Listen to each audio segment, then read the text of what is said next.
Welcome back to Hardware Unboxed. Okay, so I'm sure many of you are aware that AMD's Ryzen 3000 series will be hitting shelves roughly this time next week, and we expect Intel to finally have some real competition in the performance department. And yeah, I know the first and second gen Ryzen processors did a great job of taking the fight to Intel, and they certainly did win the price to performance battle, which is why we've been all over Ryzen recently. However, if it's outright performance you're after, then Intel's still the go-to option, and there's none better than the Core i9-9900K, at least for general productivity tasks, stuff like video editing for example, and then of course, in particular, gaming. For those of you dropping over $1,000 US on an RTX 2080 Ti graphics card, spending another $500 to ensure you have the best possible CPU for gaming probably isn't a big deal. Moreover, as the best gaming CPU, we're currently using the 9900K in our GPU test rig, clocked at 5 GHz, and it's rather nice. The issue we're having with this configuration can be seen when executing heavy CPU workloads. They tend to see the 9900K cook our 240mm all-in-one liquid cooler that's installed in our GPU test rig inside the Corsair Crystal 570X. In the past, we've found open loop systems. We have one on our open test bench. They do a much better job of cooling the overclock processor. And the one we have has a really thick 360mm radiator, and it just does a much better job of cooling the overclocked 9900K during those heavy workloads. So because of that, I've been toying with the idea of upgrading the cooling in our GPU test system. And I thought there's really no better time than right now to upgrade the GPU test system, because we do have a few new GPUs from both AMD and Nvidia that we need to benchmark. And before I even get into those GPUs, I've got to update all our existing GPU results. And so basically our GPU test system will be doing a lot of work. So to ensure maximum stability and no throttling issues with the 9900K that can impact low resolution testing, I thought maybe it was time to look at this cooling upgrade. And then what really prompted the upgrade was this thing. This thing right here. Oh. So this is the most expensive Core i9-9900K processor on the market at $1,600 US or $2,500 Australian. And yeah, it's a big box for a CPU. And if you hadn't guessed, this 9900K comes with its own motherboard. And it's not just any old motherboard. Give me a moment, I'll get it out. Meet Gigabyte's Z390 Aorus Xtreme Waterforce, the most extreme Z390 board money can buy. And I should note just quickly before we get into it that you can buy the board separately for $870 US or $1,350 Australian, I think it is. But for those of you who are after both an extreme Z390 motherboard and a Core i9-9900K processor guaranteed to run at 5.1 GHz, all core, then this combo deal is actually pretty good value. And that's because you're getting a pre-tested 9900K processor included that's guaranteed to run at an all-core frequency of 5.1 GHz. And these hand-picked processors, they typically have a hefty price premium associated with them. For example, Silicon Lottery is selling their 5.1 GHz boxed 9900K processors for $930 US, so it seems Gigabyte's charging $730 for the same service. And like I said, quite a nice deal here for extreme users. As for the motherboard, well, previously Gigabyte's most extreme Z390 model was the Aorus Xtreme, and it cost $550 US. I haven't actually tested that particular model, but I did look at the $460 US Aorus Master, and it was incredibly good, offering by far the best VRM thermal performance of any Z390 motherboard that we tested, and this included boards such as the Asus ROG Maximus 11 Hero, ASRock Z390 Taichi Ultimate, and MSI Meg Z390 Ace. That being the case, I upgraded my GPU test rig to use the Z390 Aorus Master, but as I said earlier, the real issue for me has been CPU cooling. The Z390 Aorus Xtreme Waterforce should help address this with its gigantic monoblock made by Bits Power that's designed to cool not just the CPU, but also the VRM components, Z390 chip, 10 gigabit Ethernet controller, and the 3 M.2 slots. Well, any M.2 SSDs that you happen to put in those slots. So this really is an all-in-one monoblock, and wowee is it heavy. Tips the scales at 2.1 kilograms. Okay, so let's take a quick look at the board, which comes without any cooling installed, as this allows you to quickly slot in your CPU and storage before strapping on that epic monoblock. This means we get a good look at that 16-phase V-Core VRM, which is driven by an IR35201 8-phase controller.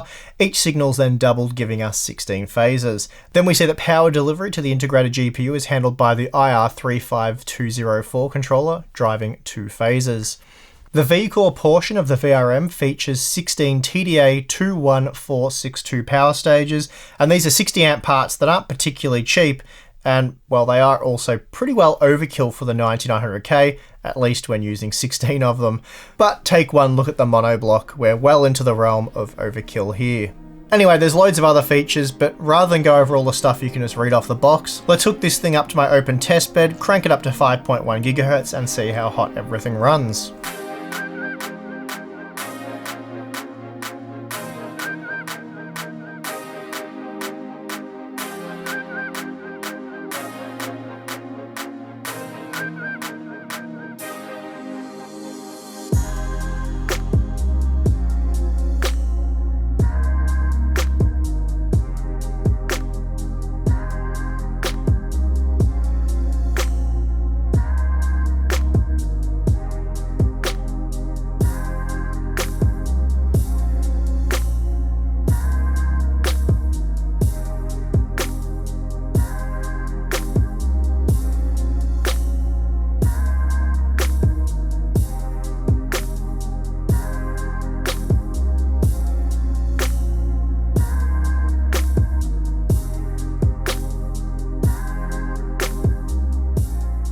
That went together pretty easily, but you do obviously have to be very careful with how you hold that awkward 2 kilo monoblock, especially when you're hovering it over the board.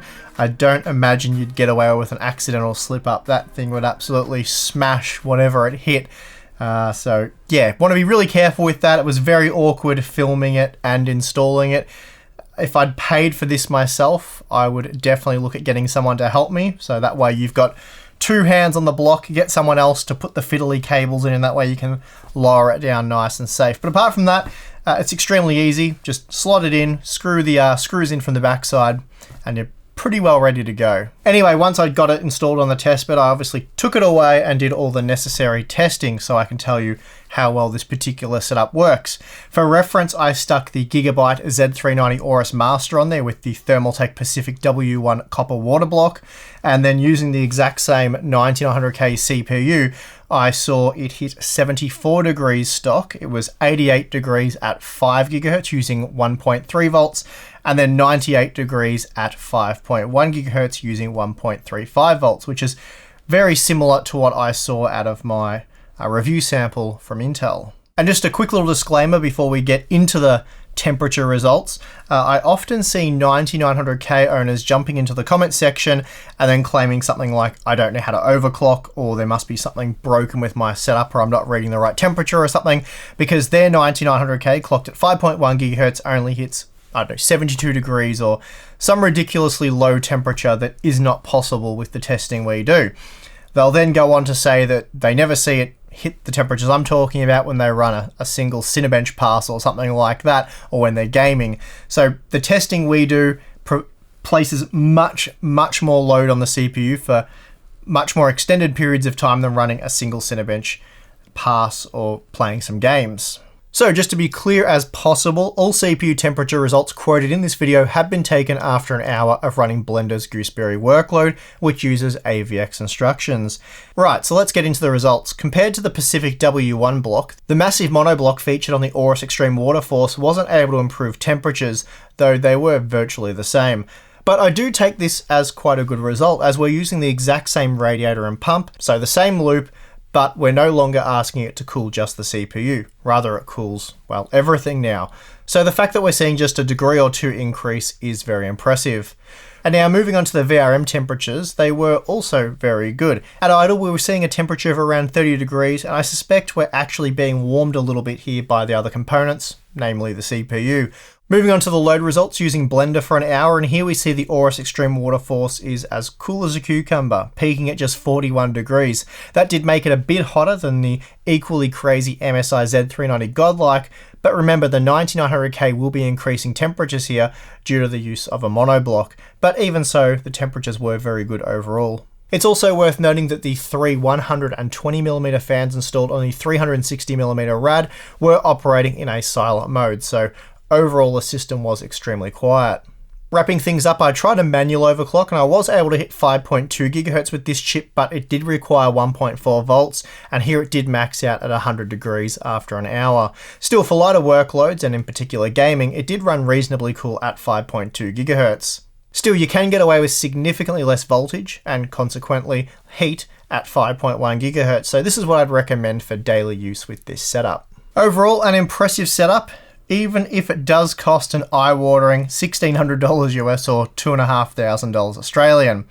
But I have to say, as eye-watering as that price is, it certainly looks very eye-catching. I don't comment on the RGB stuff too much. We're not really here for that, but I was pretty impressed when I turned this thing on. The bling factor is pretty strong with this one. Gigabyte knows how to do RGB lighting, it seems. They've done a good job with their VGA cards and past motherboards, but yeah, this one, the lighting effects they're absolutely fantastic. I hope the B-roll I've captured does them justice. It probably won't because it is pretty hard to convey just how good it looks. But anyway, very impressive looking board. And by the time I get this video up and you're watching it, I will have probably already finished using this system quite extensively to update all my results for about a dozen mid-range to high-end GPUs. And then of course we have some upcoming GPUs from AMD and Nvidia, but all that testing will have been done inside the Corsair Crystal 570X. So I will have completely overhauled that system, done that. Maybe I'll have some B-roll later on in the channel for that, but I'll probably save that for when I test these unreleased graphics cards. And it'll be interesting to see how long that system stays as is. It really depends on how quick the Ryzen 9, I was going to say Ryzen 7, but no, Ryzen 9 3900X is, because if that rivals the 9900K and we're recommending that processor, it might make sense to use that in our test system. So obviously we won't know for another week what we're going to do there, but for at least a few weeks, this was our GPU test rig, or at least the backbone of our GPU test rig. And that is going to do it for this one. If you enjoyed the video, please feel free to hit the like button for us. You can subscribe for more content. And if you appreciate the work we do at Unboxed, then consider supporting us on Patreon. Thanks for watching. I'm your host, Steve, and I'll see you again next time.